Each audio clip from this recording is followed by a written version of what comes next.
Moving truck finally खाली हो गया। सारा मुस्कुराए, अपने नए अपार्टमेंट में नई शुरुआत करने के लिए एक्साइटेड। वो छोटा था लेकिन कंफर्टेबल, उसके जैसे कॉलेज स्टूडेंट के लिए परफेक्ट। वो जल्दी जल्दी बॉक्सेस खोल रही थी, जगह को अपना बनाने के लिए उत्सुक। वॉल्स पर पोस्टर्स लग गए और फ्रेंड्स और फैमिली की फोटोज से उसका डेस्क सजा दिया।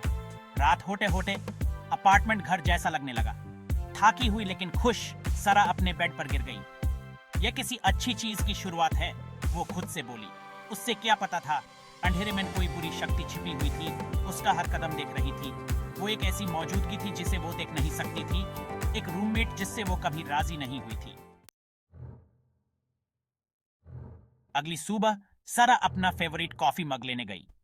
वो गायब था। उसने पूरी किचन ढूंढ ली लेकिन मुग कहीं नहीं मिला। यह अजीब है, वो बोली। शायद मैंने अपने पुराने घर पर छोड़ दिया होगा। उसने अपने शोल्डर्स उचका दिए और एक डिफरेंट मग यूज किया। बाद में न्यूसेस दिन उसने नोटिस किया कि उसकी कीज गायब हैं। यूज एचे से याद था कि उसने उन्हें दरवाजे के पास हुक पर रखा था। उसे घबराहट होने लगी। वो बेतहाशा ढूंढ रही थी, सोफा कुशन्स उछाल रही थी और ड्रॉवर्स खाली कर रही थी, लेकिन कीज गायब थी। यह फनी नहीं है, वो बोली। उसकी आवाज कांप रही थी। आखिरकार यूज कीज अपनी बैकपैक के नीचे मिली। ठीक है, शायद मैं बस स्ट्रेस्ड और भूलने वाली हो रही हूं, उसने सोचा, शांत होने की कोशिश करते हुए। लेकिन अंदर ही अंदर बेचैनी का एक बीज बो दिया गया था। कुछ ठीक नहीं था। ये अजीब घटनाएं जारी रही। बुक्स शेल्व्स पर खुद ही रीअरेंज हो गई। ड्रॉवर्स से कपड़े गायब हो गए।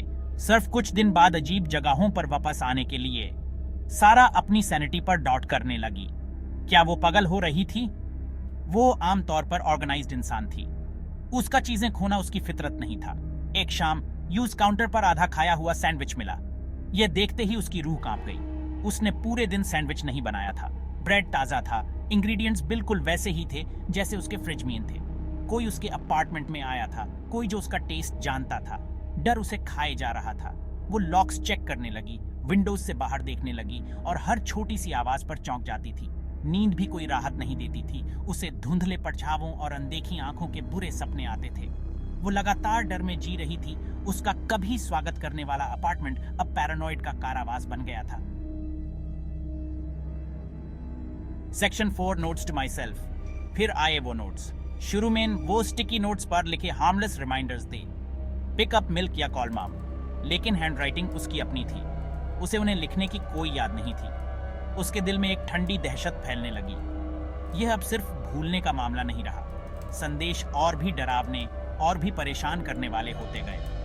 अपने विचारों पर भरोसा मत करो, उसके बाथरूम के मिरर पर लिखा हुआ दिखाई दिया। हम तुम्हारे सोचने से ज्यादा कुछ साझा करते हैं, उसकी फेवरेट किताब पर लिखा हुआ था।